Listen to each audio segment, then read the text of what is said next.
Bismillahirrahmanirrahim. Assalamualaikum warahmatullahi wabarakatuh. Selamat siang dan salam sejahtera untuk kita semua.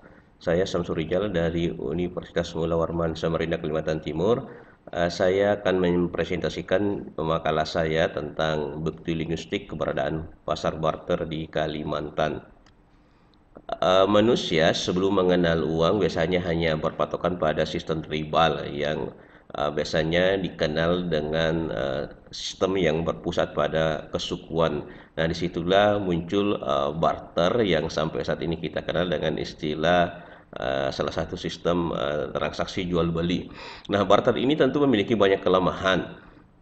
Namun di sisi lain, dari beberapa penelitian yang saya temukan, sistem barter ternyata yang dijalankan oleh masyarakat justru menjauhkan manusia dari kapitalisme sekaligus menipiskan kesenjangan sosial antara si kaya dan si miskin.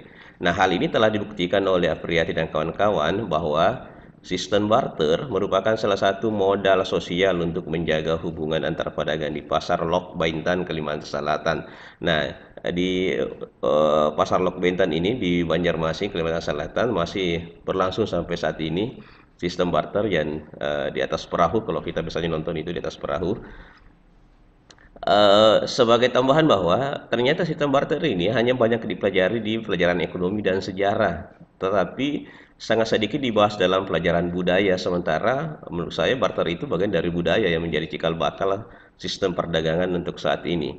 Nah, di Nusantara ini banyak daerah yang masih menjalankan sistem barter, salah satunya yang disampaikan di kaskus.co.id ini bahwa masih ada beberapa daerah di Indonesia yang mempraktikkan sistem barter. Nah, salah satunya tadi di Kalimantan Selatan ya, di Lok Baintan, Pasar Lok Baintan. Nah, kegiatan ini atau penelitian ini saya awali dari kajian antropolinguistik karena saya berpatokan bahwa barter ini adalah salah satu produk budaya yang bisa disentuh dengan kajian antropolinguistik. Untuk mendekatinya, kita mengenal istilah atau teori performansi, indexicality, dan partisipasi. Nah, itu untuk mengenalkan simbol-simbol budaya atau simbol-simbol bahasa. Namun yang paling tepat, yang paling mengerucutkan kajiannya juga dapat disentuh dengan teori tentang bagaimana penggunaan bahasa, kesalahpahaman bahasa, dan ketidakpenggunaan suatu bahasa. Nah, di sini saya garis bawahi ketidakpenggunaan suatu bahasa. Nah, atas dasar dari teori Foley ini, kita dapat menelusuri kosakata yang berkaitan dengan istilah jual beli. Jika saya berprinsip bahwa ini satu asumsi atau hipotesi bahwa jika dalam suatu etnik tidak memiliki kosakata yang mengungkapkan konsep khusus dalam proses jual beli, kemungkinan besar etnik tersebut masih sangat kuat dalam konsep budaya barter. Nah, ini hipotesinya. Hal ini sesuai dengan konsep atau parameter antropolinguistik yang menekankan pada pola keterhubungan, kebernilaian, dan keberlanjutan. Nah, sebagai langkah awal, kajian ini menggunakan bantuan fonetik atau fonimik untuk melihat kedekatan kosakata dari beberapa bahasa di Pulau Kalimantan. Tentu penelitian ini bersifat deskriptif kualitatif dengan membandingkan beberapa kosakata yang berkaitan dengan istilah jual beli. Sumber data diambil dari bahasa daerah yang menggunakan beberapa etnik di Provinsi Kalimantan Timur, Kalimantan Selatan, dan Kalimantan Utara. Kemudian data tersebut dianalisis secara fonetik atau fonimik untuk melihat kesamaan dan kedekatan setiap glos secara antropolinguistik. Hasilnya, bahasa daerah yang tidak memiliki kosakata khusus berkaitan dengan istilah jual beli dianggap sebagai bagian dari etnik yang sangat kuat dalam memperhatikan sistem barter.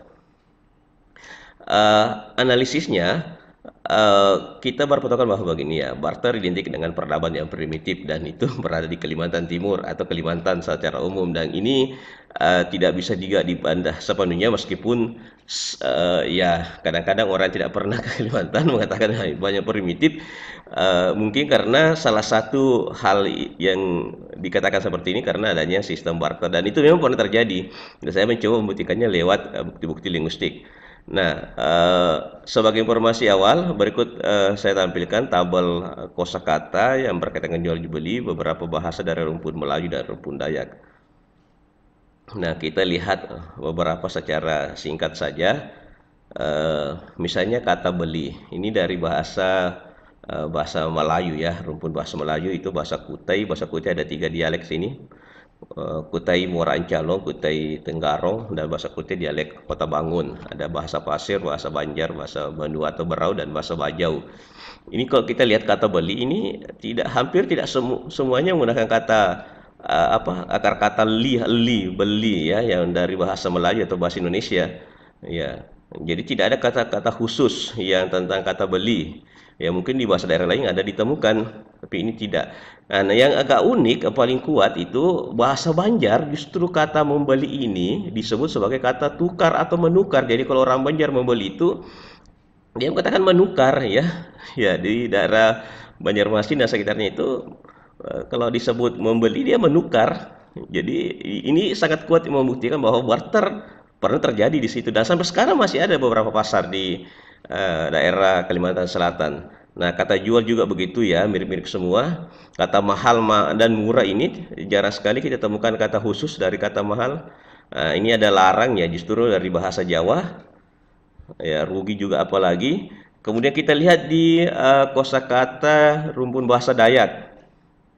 Nah, bahasa Dayak ini rata-rata juga beli dan jual eh, kosakatanya ya dari bahasa Indonesia juga atau dari Melayu juga. Ya, yang agak lain itu bahasa Tidung. Nah, kalau sekedar informasi, bahasa Tidung ini berada di Kalimantan Utara. Biasanya di daerah Nunukan, Tarakan, atau di Kabupaten Tanah Tidung sendiri. Ya, lainnya ini bahasa Dayak, Kenyah, Punan, Benua ini tersebar di daerah-daerah Kalimantan Timur dan sekitarnya. Yang unik di sini, eh, ya istilah mahal dan murah ini tidak terlalu banyak dikenal oleh etnik-etnik rumpun Dayak ini ya. Ya mahal-mahal juga, murah ya murah juga, ya hanya sedikit ini yang berbeda. Ya mungkin itu data secara umum. Sekarang simpulannya bahwa memang pernah terjadi praktik barter di Kalimantan Timur. Sekian dan terima